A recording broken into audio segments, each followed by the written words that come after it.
Greetings, New Bedford Schools community. I am Superintendent Andrew O'Leary, bringing some important news and updates for February. Firstly, happy School Counseling Week.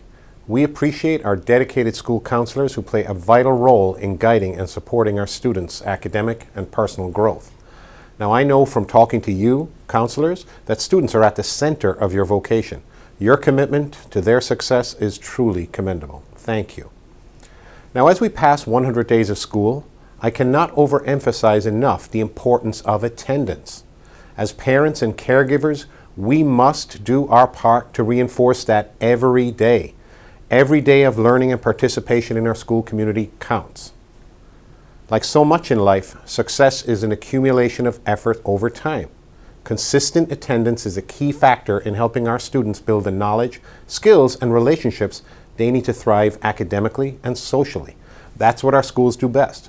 So let's continue to prioritize attendance and encourage our children to seize every opportunity to learn, grow, and contribute to their school community. And if you want a reminder of consistent hard work adding to success, you can find it in New Bedford High School's athletics and fine arts students. Every week and every weekend seems to bring more and more success. Wrestling, cheer, cross country, color guard, marching band are continually among the medals, trophies, and awards. These students proudly wearing our red and white, representing our city all across Massachusetts. They show up for their city. Now, thank you also to our boys and girls JV and varsity basketball teams, who Friday put on incredible performances home and away against local rivals Dartmouth. If you missed these games, you missed out. Be sure to visit the district's social media to see our athletic schedule so you can take in these key events. And special congratulations go to New Bedford High's swim and dive teams, who won out at this weekend's SEC Championships, which were proudly hosted at our newly renovated New Bedford High pool. Now, this new pool is a massive investment in our students and in our city. And if you know future whalers who want to learn to swim, please visit the district's Facebook page and see sign-up details for our upcoming youth swim lessons kickoff event, February 19th. Check it out. Now, I would like to take this opportunity to acknowledge and reflect on Black History Month.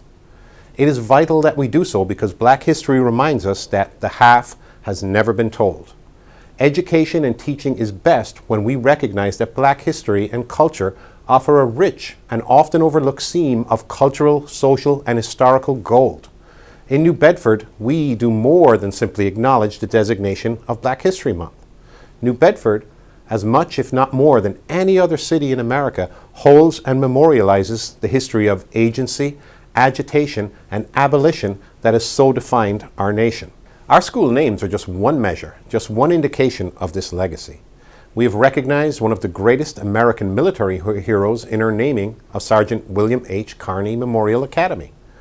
We can be proud of our naming of the Elizabeth Carter Brooks School in honor of one of the great leaders of the progressive era suffrage movements. Attorney Alfred J. Gomes is memorialized too, as just one testament to the enduring legacy and outsized contributions of Cape Verde to our city and our nation. Last month, we were beneficiaries of a visit of the Drumline Live event, made up of graduates of many of the great historically Black colleges and universities. These performers and graduates met with our students and families and inspired all.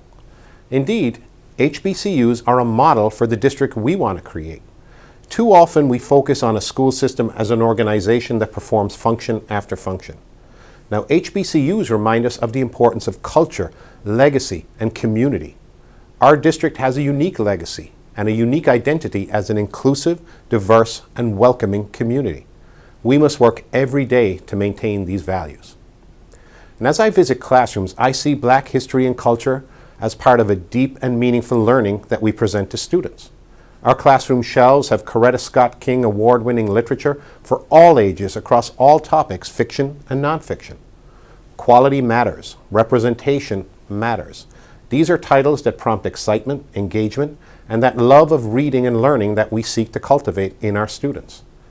Our school's lessons look at great Black Americans like artist Alma Thomas, astronaut Mae Jemison, not just as an end in itself, but as a means to access the deeper lessons of art and science. New Bedford District students learn about their local community. They learn about its history with partners like the New Bedford Historical Society and the Martha Briggs Educational Club. We can continue to learn about long-neglected historical figures near and far. So one example, have you ever heard of Marshall Walter Taylor, also known as Major Taylor? Few have, including myself up to recently. And so this year, a new documentary and series of events are taking place in Worcester and beyond to honor someone who many consider the greatest American cyclist of all time, Major Taylor, the Worcester Whirlwind. Check it out on Worcester Public Schools' Facebook page. So clearly, there remains much to learn. Our schools can get us there. As Poet Laureate Amanda Gorman says, there is always light if we are brave enough to see it, if only we are brave enough to be it. Thank you. Here's to a month of engagement, learning, and excitement ahead.